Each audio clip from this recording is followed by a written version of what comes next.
Good morning everyone, I am Saklam Traun and today me and my team Asuka, are going to tell you something about our project. Problem tribal लोग अपना culture और अपने skills भूल रहे हैं क्योंकि वो वेस्टर्न कल्चर फॉलो कर रहे हैं, जिस वजह से वो अपने कल्चर और अपने स्किल्स को प्रमोट नहीं कर रहे हैं। अभी के लिए इतनी बड़ी प्रॉब्लम नहीं है मगर बाद में बड़ी प्रॉब्लम बन सकती है, इसीलिए हमें इस बात पर गौर करना होगा। और कॉन्टेक्ट ये है कि इस युग में लोग अपने कल्चर को भूल रहे हैं और पेरेंट्स तक ये अप्रोच नहीं कर रहे कि अपने कल्चर को भुलाया जाए।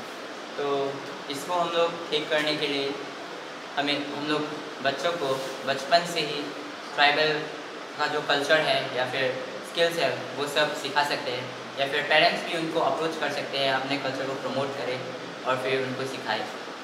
तो हम लोगों का प्रोजेक्ट का ये मोटो है कि हम लोग ट्राइबल कल्चर को और ज़्यादा लोगों तक पहुंचा पाए और फिर आउटर प्लेसेस के लोग भी ट्राइबल कल्चर को जान पाए। Thank you.